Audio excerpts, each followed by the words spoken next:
오늘 교회 생일입니다. 여러분, 교회는 건물이 아니고 뭡니까? 예? 예. 뭐라고 이렇게 하시는데 잘 안 들려요. 교회는 건물이 아니고 사람입니다. 그죠? 그러면 우리 교회가 생일을 맞이했다면 하나님 앞에 영광 올려야 되고, 두 번째로는 우리 달라스 연합교회 공동체 구성원을 이루고 있는 성도들을 우리가 축하하고 축복해야 될 것입니다. 옆에 분들에게 이렇게 인사하겠습니다. 생일 축하드립니다. 생일 축하드립니다. 하나님께서 달라스 지역에 51년 전에 하나님의 뜻을 가지고 달라스 연합교회 이 공동체가 태어나게 하셨습니다. 모든 만들어지는 것에는 존재의 목적이 있습니다. 하나님께서 사람들도 무엇인가 물건을 만들 때는 그 물건에 대한 분명한 이유를 가지고 만들게 되어 있습니다.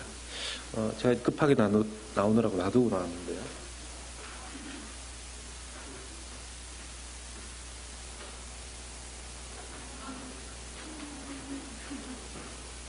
이게 총처럼 생겼는데, 여러분 이게 뭐라고 생각하십니까?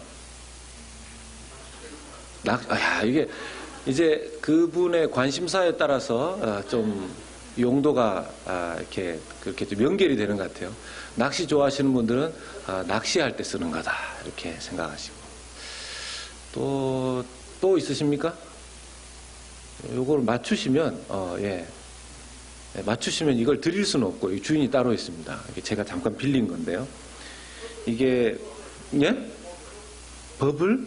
역시 요리를 하시는 분들은 이렇게 해서 버블 만드는 거라고 생각을 해요. 이게 자기 관심에 따라서 이걸 또 이렇게 담궈서 이렇게 버블 아이들과 잘 놀아주시는 분들은 이걸 토이라고 또 생각하시고요.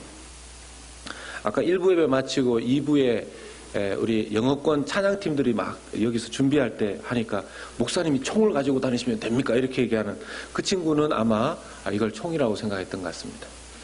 이게 케이블 캐스터라고 해서요, 공사하실 때 전선 같은 걸 이쪽 한쪽에 올려가지고 저쪽으로 이렇게 딱 쏘면 날아갑니다. 이걸 만약에 이런 도구가 없으면 어디에 묶어가지고 또 던지거나 아니면은 이제 줄을 이렇게 조금씩 넣어서 한쪽에서 또 받는데 수고를 굉장히 많이 해야 되죠. 이 물건 하나가 있음으로 해서 그 수고를 굉장히 줄일 수가 있습니다. 어떻게 보면 이 도구는 그 하나의 목적을 위해서 만들어졌다고 할 수 있습니다. 제가 이걸 우리 김정훈 집사님 관리부 총무 집사님한테 빌렸는데, 아침에 쏘다가 이렇게 줄이 끊어져가지고, 원래는 이걸 딱 쏘면 요 밑에 이게 뭡니까 달려 있어서 이렇게 감으면 이제 끌려와야 되는데 이게 줄이 끊어졌습니다. 제가 또 그 집사님께 수고를 좀 시키게 되었는데요. 이런 물건도 사람이 만들 때 그 용도를 정확하게 생각을 해서 물건을 만들었다면, 사람은 하물며 말할 것도 없거니와 교회가 건물이 아니고 교회가 그 예수님을 믿는 사람들의 공동체라면, 하나님께서 교회를 만드실 때에는 특별한 이유를 가지고 만들었다는 것은 분명한 것입니다. 고린도전서 1장 2절의 말씀에 보면, 고린도에 있는 교회에 주님께서 이렇게 말씀하십니다. 고린도에 있는 하나님의 교회 곧 그리스도 예수 안에서 거룩하여지고 성도라 부르심을 받은 자들과 또 각처에서 우리의 주 곧 그들과 우리 주 되신 예수 그리스도의 이름을 부르는 모든 자들에게, 교회의 정의가 나옵니다. 고린도에 있는 교회는 건물인 교회가 아니라 고린도 지역에서 예수님의 이름을 부르고 예수님을 믿는 사람들, 그런 사람들로 구성이 되어 있다라는 것이죠. 하나님께서 고린도 교회도 뜻을 가지고 세우셨듯이 이 달라스 지역에 하나님께서 뜻을 가지고 달라스 연합교회를 세워주셨습니다. 그런데 가끔씩 우리가 이런 말을 하게 됩니다. 하나님께서 교회를 왜 세우셨는가? 하나님의 자녀들로 교회가 구성되어져 있다고 했는데 하나님 믿는 사람들은 그럼 어떻게 해야 되는가? 심지어는 이런 질문이 우리 귀에 들릴 때가 있습니다. 하나님 믿는다고 하는 사람이 그럼 되는가? 교회를 다닌다고 하는 사람이 그럼 되는가? 여러분, 그런 얘기 들어보셨습니까? 우리 자신에게 그런 얘기가 들려질 때도 있고, 주변에 그런 얘기가 오고 가는 것을 들을 때도 있습니다. 하나님 믿는다는 사람이 그럼 되는가? 이 말씀을 하고 들을 때는 적어도 기준이 있다는 거 아니겠습니까? 그분에게 하나님을 믿는 자녀가 그래도 되는가 이렇게 이야기할 때는 하나님을 믿는 자녀는 이래야 된다라는 기준이 그분에게 있는 거 아니겠습니까? 그 기준이 뭐겠습니까? 오늘 여러분들과 그 기준을 좀 나눠보고자 합니다. 만약 그 기준이 정확하지 않으면 이런 일이 생깁니다. 오늘 말씀 바로 앞절 4절 말씀입니다. 신화와 끝없는 족보에 몰두하게 된다는 것입니다. 정확한 기준이 없으면 신화 같은, 여러분 신화가 딴 얘기가 아니라 뜬구름 잡는 얘기라는 거죠. 끝없는 족보 마찬가지입니다. 뜬구름 잡는 그런 이야기들만 계속 하게 된다는 거예요. 거기에 아예 몰두를 하게 되더라는 것입니다. 이게 맞다, 저게 맞다.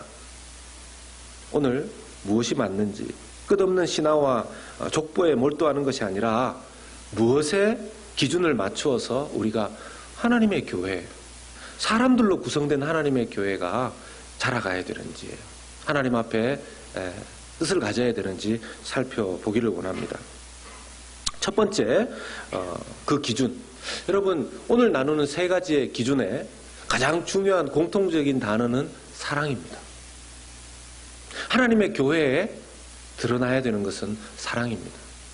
교회에 갔는데 뭐 시설도 너무 좋고 찬양도 오늘 왜 이렇게 잘합니까? 오늘 또 이렇게 왜 예배 분위기는 또 오늘 왜 이렇게 좋죠? 평상시하고 다르게 좀 왜 좋으시죠? 예, 죄송합니다. 이거 원래 당연히 좋아야 되는데 참 목사가 믿음이 없어가지고 하여튼 이렇게 다 좋은데 예배당도 좋고 뭐 다 좋은데 한 가지가 좀 아쉽다. 달라스 연합교회가 막 다 좋은데 사랑이 없다. 이러면 말이 되겠습니까? 이건 앞뒤가 안 맞는 얘기입니다. 다른 건 좀 부족해도 달라스 연합교회가 뭐도 좀 불편하고 뭐도 좀 안 돼 있고 좀 그런데 그 교회는 딴 거는 좀 부족한데 사랑이 많더라. 이러면 교회로서 그 기준에 맞아 들어가는 것입니다. 아멘이십니까?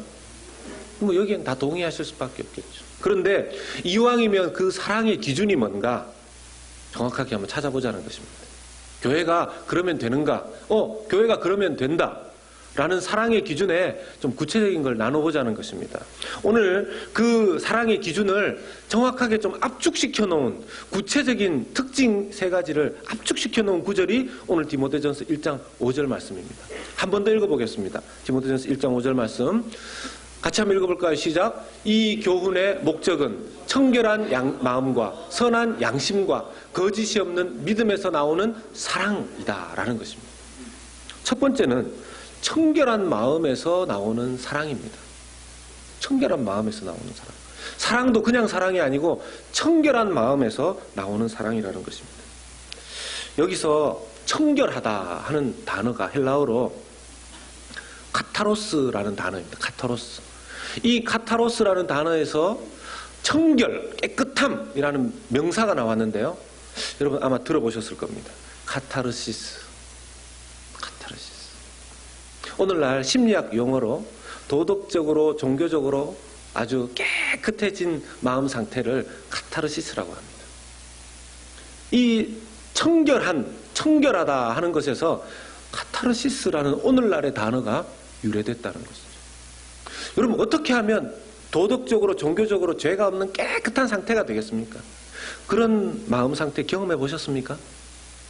좀처럼 쉽지가 않습니다.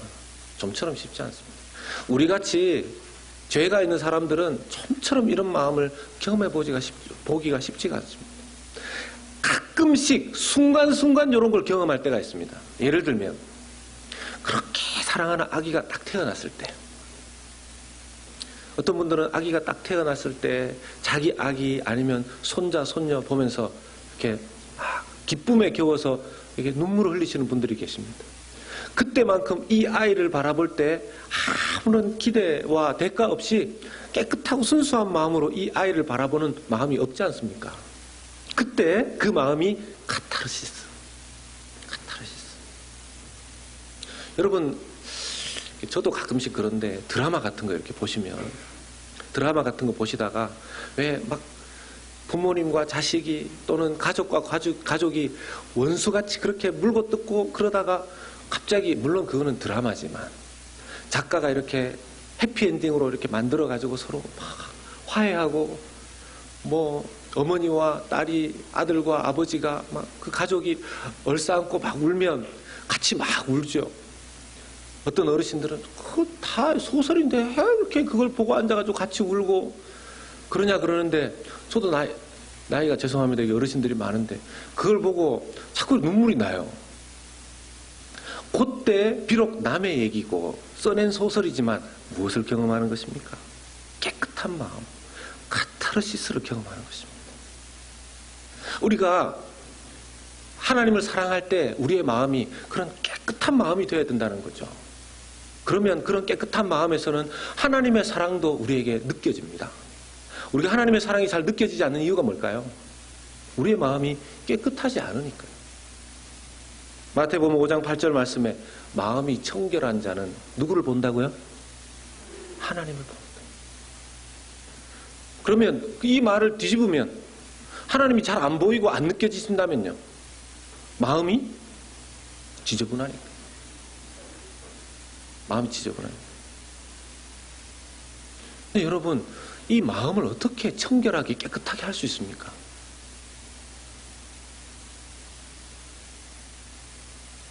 성경에는 단 한 가지 방법밖에 없다고 하나님 말씀하십니다. 우리 주 예수 그리스도 십자가에서 죄 없으신 하나님의 아들이 우리를 위해서, 우리 같은 죄인을 위해서 흘려주신 그 십자가의 보배로운 피, 그 피를 믿고 그 피를 뒤집었을 때에 우리의 더러운 마음이 깨끗하게 씻겨주는 줄로 믿습니다. 그것밖에 다른 방법이 없는 줄로 믿습니다. 그러니 우리가 하나님을 믿고 예수님을 사랑하고 때로는 기도할 때 그 예수님의 십자가의 죄 용서하심이 믿어질 때가 있습니다. 믿어질 때가 있다고 하지 말고 우리 믿으십시다. 믿으시지요? 그럴 때 마음에 큰 감동이 있고 감사가 있고 이렇게 소위 말해서 은혜 받아서 눈물이 날 때가 있습니다. 왜 그렇습니까? 내 마음이 카타르시스, 깨끗함을 받으니까, 예수 그리스도의 피로 깨끗함을 받은 것이 믿어지니까 은혜가 임하는 것입니다. 그 마음의 사랑이 저와 여러분들에게 있기를 소원합니다. 교회는요, 교회 처음 나올 때는 그런 마음으로 나오고, 교회 안에서 예배를 드리고 신앙생활을 할 때는 자꾸만 그런 청결한 마음의 사랑이 우리 마음 가운데 자꾸만 임해야 하는 것입니다. 이 마음을 지켜야 하는 것이죠. 오늘날 교회에 나오는 사람들에게 죄를 이야기하기를 꺼려합니다. 교회 처음 나왔는데 죄를 얘기하면 되겠습니까? 행복하십시오. 교회 나오면 행복하고 기쁩니다. 즐겁습니다. 죄 좀 지어도 됩니다. 상관없습니다. 그냥 교회만 열심히 나오시고 예배 드리시고 헌금하시고 출석 잘하면 됩니다. 출석 잘하고 그러면 막 직분도 주고 막 그렇게 합니다. 여러분, 그렇게 교회가 가면 정말 하나님의 사랑을 경험하는, 하나님 기뻐하시고 인정하시는 교회 될 수 있을까요? 천만의 말씀입니다. 회개가 빠진 복음, 예수님의 십자가의 그 보혈의 피의 능력이 그것을 믿지도 강조하지도 않는 그런 복음, 그거 믿어서 뭐합니까? 나중에 그 믿음으로는 천국에 갈 수도 없고 천국에 갈 수 없기는커녕 계속 교회 나와도 괴로울 뿐입니다. 마음 가운데 그런 깨끗한 예수님의 피로 날마다 씻겨지는 은혜가 없게 되면요, 교회는 나오고 사람들한테 사랑하는 척은 해야 되고, 그러니까 말은 하죠. 옆 사람에게 인사한다고, 자, 사랑합니다, 축복합니다 이렇게 말하라 그러면 또 해야 되죠. 사랑합니다, 축복합니다. 근데 사람들이 그걸 알까요, 모를까요? 알까요, 모를까요? 압니다. 사람은 영적인 존재이기 때문에 사랑하는 마음의 중심 없이 사랑합니다 이렇게 이야기하는 걸 기가 막히게 압니다. 한두 번은 속아줘도, 물론 거기에 속아서 거기에 이렇게 속아서 그런 사기꾼에게 속아서 이렇게 돈 뺏기고 뭐 이렇게 물건 뺏기고 시간 뺏기고 이런 경우들도 있지만 나중에는 그게 사기라는 걸 이제 알게 되죠. 고린도전서 13장 1절에도 내가 사람의 방언과 천사의 말을 할지라도 사랑이 없으면 소리나는 구리와 울리는 꽹과리가 된다 그랬습니다. 사랑 없이 말하는 것이 그냥 쇳덩어리에 불과하고 그냥 두들기는 그런 꽹과리에 불과하다는 것입니다. 두 번째, 예수님께서 원하시는 교회 안에 그 성도들의 기준, 두 번째는 선한 양심에서 나오는 사랑으로 사랑하는 사람이라는 것입니다. 선한 양심에서 나오는 사람.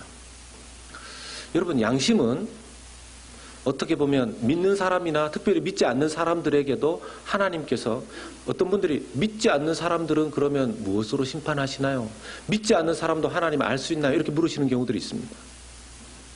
로마서 2장 14절 말씀 보면 율법 없는 이방인이 본성으로 율법의 일을 행할 때에는 이 사람은 율법이 없어도 자기가 자기에게 율법이 되나니 이런 이들은 그 양심이 증거가 되어 그 생각들이 서로 혹은 고발하며 혹은 변명하여 그 마음에 새긴 율법의 행위를 나타내느니라. 자기가 유대인도 아니고 성경 하나님의 말씀을 모른다 하더라도 하나님께서 부지중에 그 사람이 알지 못하는 중에 마음 양심에 율법을 새겨놨다는 것입니다. 자기는 알아요. 자기는 알아요. 그래서 양심을 어떤 분은 이렇게 표현하십니다. 영혼의 나침판이다. 자, 양심은 영혼의 나침판이다. 그런데 하나님을 믿고 예수님을 믿게 된 사람들에게 있어서는 그 영혼의 나침판이 이제 양심을 넘어서서 선한 양심으로 나아가야 됩니다. 여기서 선하다 하는 것은 아까 우리 1번에 얘기했었던 마음 깨끗한 상태에서 한 단계 더 나가는 것입니다.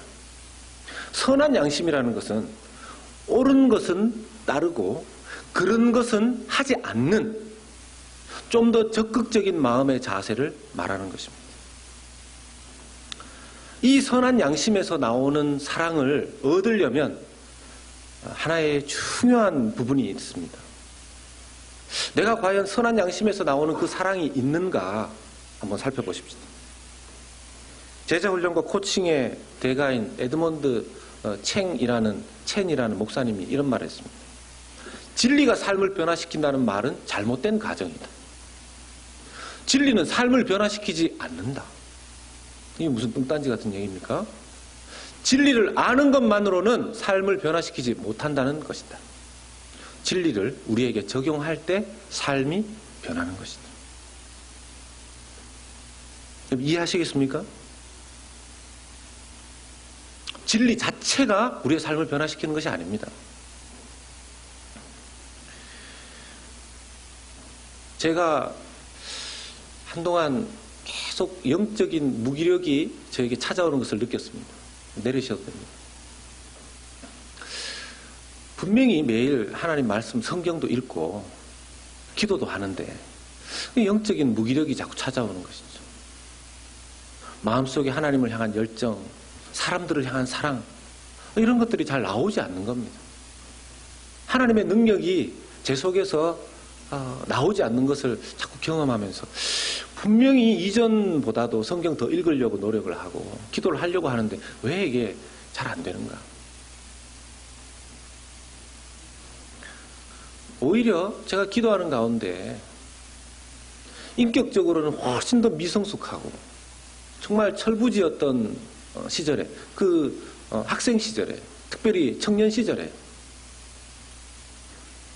대학생들 전도한다고 한 달에 20만 원, 30만 원 받으면서 캠퍼스 뛰어다니면서 전도하고 가르쳤던 그 간사 시절에 그때는요, 제 대학생 때 목사님 아들 중에서 교회는 안 다니고 완전히 이제 저한테 그랬던 선배님 계셨습니다. 복학생 중에. 야, 상태야. 사랑 없어. 하나님 뭐 그런 거 믿지 마. 사랑은 이 애인하고나 있는 거야. 근데 제가 봐도 너무 좋은 선배님인데 무슨 뭐 마음에 일이 생겨서 제가 선배님 왜 그러십니까? 믿음 별로 없는 저도 하나님 살아계신 게 느껴지는데 다시 교회 가시고 신앙생활 제대로 하십시오. 야, 내가 목사 아들이야, 목사 아들. 모태신앙이야. 고등부하고 대학부 때문에 다 막 회장하고 막 그랬어. 너 지금 불 붙어가지고 이런 좀 있으면 다 씻게 돼 있어. 뭐 콧방귀 치면서 그렇게 얘기를 하는데요. 대학교 과에 이렇게 가서 이렇게 하면은 막 술 파티 이런 거 하지 않습니까? 저는 이제 그때 한참 막 뜨거울 때니까 안 마시죠. 안 마시고. 그 선배님은 저한테 계속 이렇게 권하면서 야, 사랑은 여기 그 주님이 아니야. 같이 마시고 그래요. 콧방귀 끼면서 저를 그렇다고 욕한 건 아니지만 야, 막 선배님 이러시면 안 됩니다. 제가 그 선배님 위해서 기도하고 그랬었어요. 나중에 이 선배님 돌아왔어요.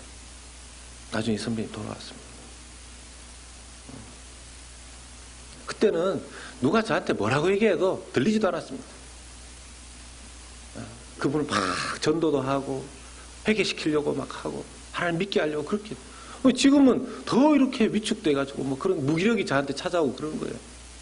도대체 이 차이가 뭔가? 다름 아닌 에드먼드 첸 목사님의 권면처럼 말씀을 똑같이 묵상하지만 그때와 지금의 차이는 적용에 있었습니다. 적용. 요한복음 14장 21절에 이렇게 말씀합니다. 나의 계명을 뭐 하는 자라야? 지키는 자라야. 나를 사랑하는 자니. 나를 사랑하는 자는 내 아버지께 사랑을 받을 것이요. 나도 그를 사랑하여 그에게 나를 어떻게 하신다고요? 나타내신다. 하나님의 능력과 사랑이 누구에게 나타난다고요? 하나님의 계명을 아는 사람? 많이 아는 사람? 하나님의 계명을 100번을 아는 사람? 하나님의 계명 말씀을 1000독을 하고 10,000독을 해도 하나님의 사랑이 자기에게 나타나려면 어떻게 해야 된다고요? 지켜야. 그 키포인트는 적용에 있었습니다. 적용.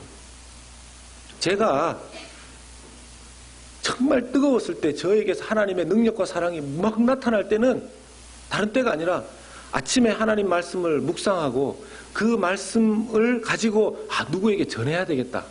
누구에게 이게 맞겠다. 이렇게 생각했을 때가 아니고요. 오늘 내가 이 말씀 가지고 어떻게 실천할까? 오늘 내가 이 말씀 가지고 어떻게 한번 살아볼까? 내가 이 말씀 가지고 찔리는 걸 보니까 어머니한테 죄송하다고 말씀드려야 되겠다. 내가 이 말씀을 가지고 오늘 나한테 적용해 보니까 나한테도 돈이 부족하지만 나보다 더 어려운 형편에 있는 내 친구 찾아가서 같이 조금 싼 걸로 2인분 만들어서 밥 먹자고 해야 되겠다. 그걸 실천했을 때 하나님의 능력이, 하나님의 사랑이 제게서 나타나더라는 것입니다. 지금은 말씀 묵상하면서 이거 성도들에게 전해야 되겠다. 이거 가르쳐야 되겠다. 이거 설교해야 되겠다. 이런 생각을 하니 자기는 안 지키고 남 지키게 하려고 하니까 저한테서 하나님의 사랑이 나타나겠습니까? 여러분, 이게 저에게만 찾아오는 어려움입니까? 신앙생활 오래 하면 할수록, 아니면 신앙생활에 있어서 왜 내게는 하나님이 나타나지 않는가를 고민하는 사람들에게도 동일한 문제 해결책일 거라고 저는 생각합니다. 여러분, 키포인트가 어디에 있다고요? 하나님의 말씀 진리를 아는 것에 있는 것이 아니라 알지도 못하면 이건 더 큰 문제지만 알 뿐만 아니라 거기에 어떤 키가 꼽혀야 된다고요? 적용이 꽂혀야 된다는 것입니다. 정말 선한 양심이 능력을 발휘하려면, 내 삶이 변화되려면 반드시 진리에 적용하는 삶을 살아야 됩니다. 어떤 분들이 목사님, 저는 왜 이렇게 신앙이 안 자라고 왜 제 삶은 안 변하죠? 지금 무슨 얘기를 하고 계시는 겁니까? 네? 그런 분들 참 정직해요. 그래도 그렇게 얘기하는 거. 원래 이렇게 얘기해야 되는데 조금 다른 사람들이 실족할까 봐 표현을 다르게 하는 거죠. 원래는 어떻게 표현해야 됩니까? 더 원색적으로 표현하면, 목사님, 제가 요즘 말씀에 적용을 안 하고 있어요. 그래서 제 삶이 안 변화되고 있어요. 어떻게 좀 적용할 수 있게 도와주시고 기도해 주세요. 이 얘기를 해야 되는데, 그렇게 얘기하기가 좀 서로 실족할까봐, 제 삶은 왜 잘 안 변하는 거죠? 그렇게 이야기하는 게 되는 것입니다. 이런 선한 양심에서 나오는 하나님의 사랑이 드러나야 된다는 것이 두 번째이고요. 세 번째는 거짓 없는 믿음에서 나오는 사랑입니다. 여러분, 거짓이 없다. 어떤 영어 성경에는 genuine faith라고 했고요. 어떤 영어 성경에는 sincere faith라고 했습니다. 제가 3주 전쯤에 빌립보서 말씀을 가지고서 시네세라, sincere의 그 어원을 말씀드린 적이 있습니다.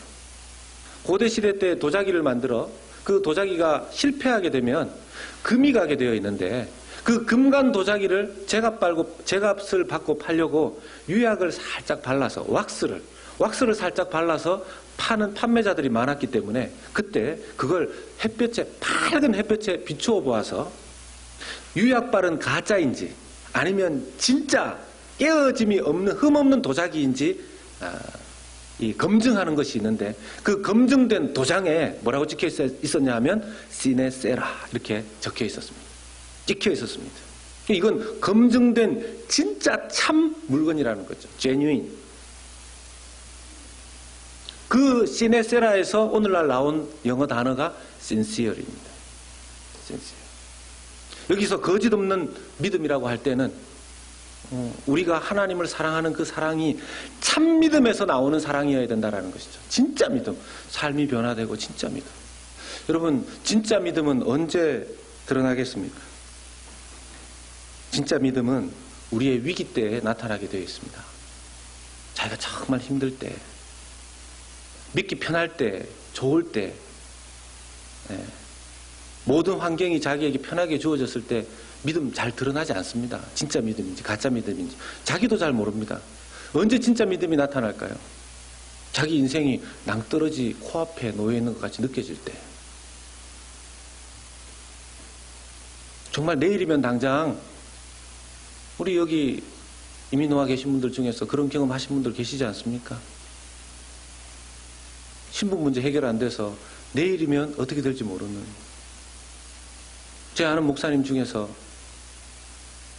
영주권이 나오지 않아가지고 워킹 퍼밋은 익스파이어가 딱 됐고, 마침 또 그때 드라이브 라이센스 익스파이어까지 돼가지고 그 다음 주에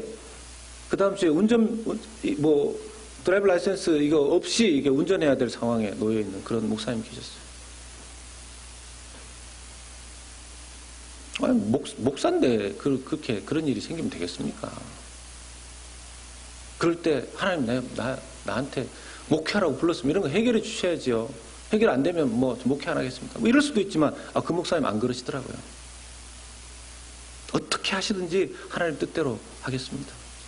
그래서 우리 같이 거기에 있었던 목사님들이 간절하게 기도했는데, 워킹 퍼밋부터 먼저 나왔어요.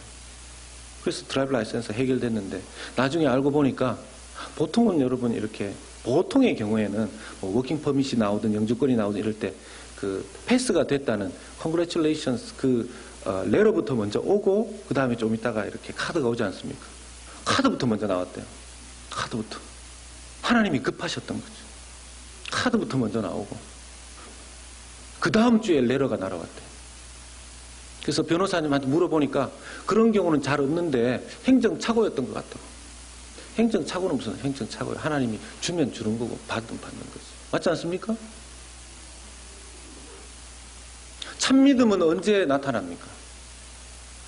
위기 때.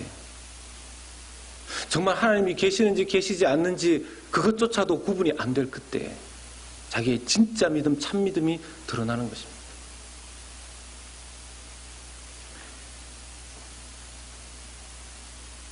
이것을 위해서 오늘 나눈 이 세 가지의 것들을 우리의 삶에 적용하기 위해서 여러분 이 세 가지를 꼭 기억하셨으면 좋겠습니다. 첫 번째는 우리가 정말 깨끗한 마음을 소지하기 위해서는 예수님의 피 묻은 십자가를 반드시 의지해야 됩니다. 아멘이십니까? 두 번째, 내 삶에 하나님의 사랑이 능력으로 드러나려면, 하나님의 사랑이 능력으로 나타나려면 반드시 말씀을 따라 적용하고 살도록 노력해야 됩니다. 해보시겠습니까? 여러분, 아멘은 쉽지만 하는 것은 어렵습니다. 아멘은 쉽지만 하는 것은 어렵습니다. 세 번째로, 우리가 위기 때에도 실패하지 않고 참 믿음의 사람으로 검증되려면 예수님께 그때 더욱 집중해야 됩니다. 복음에 집중하고 예수님께 집중해야 됩니다. 제가 요즘 하는 기도가 있습니다. 이전에도 했지만 더 집중해서 하는 기도가 있어요. 예수님 더 사랑하게 해주십시오. 그리고 예수님 사랑하는 사람들 만나게 해주십시오. 제가 이 기도를 하다 보니까, 여러분, 예수님 사랑하는 사람들을 만나게 해주십시오. 이 기도를 늘 하다 보니까요. 오늘 누굴 만날지 제가 다 잘 모르지 않습니까? 그런데 이렇게 만나게 되면, 저분이 예수님 사랑하는 사람인가 보다. 왜냐하면 그렇게 기도했으니까요. 우연이라도 만나게 되면, 저분이 예수님 사랑하는 사람인가 보다. 그래서 하나님 저분 만나게 해주셨는가 보다. 그분을 바라보는 제 관점도 달라지는 것입니다. 어렵거나 힘들 때에도 끊임없이 복음과 예수님께 집중하는 여러분들 되시기를 바랍니다. 연합교회 생일입니다. 여러분, 생일 맞은 아이는 5살의 모습과 10살의 모습과 20살의 모습과 이것이 점점 달라져야 합니다. 성경의 말씀처럼 예수님도 태어나서 그 키가 자라고 시간이 흘러서 하나님과 사람 앞에 뭐 해졌다고요? 사랑스러워졌다라 그랬습니다. 예수님의 키가 자라고 지혜가 자라매 하나님과 사람 앞에 사랑스러워졌다라 그랬습니다. 우리도 예수님께 태어나 예수님께 생명을 받은 성도들로서 시간이 지나면 하나님과 사람 앞에 사랑 주고 사랑받는 존재로 세워져야 될 줄로 믿습니다. 이 일이 이루어지려면 깨끗한 마음에서 나오는 사람, 선한 양심에서 나오는 사람, 거짓 없는 믿음에서 나오는 그 사랑이 우리에게 있을 수 있도록 하나님 앞에 기도해야 할 것입니다. 그 사랑이 충만한, 시간이 갈수록 더 많아지는 저와 여러분들 될 수 있기를 주님의 이름으로 간절히 소원합니다. 우리 같이 한번 찬송하시겠습니다.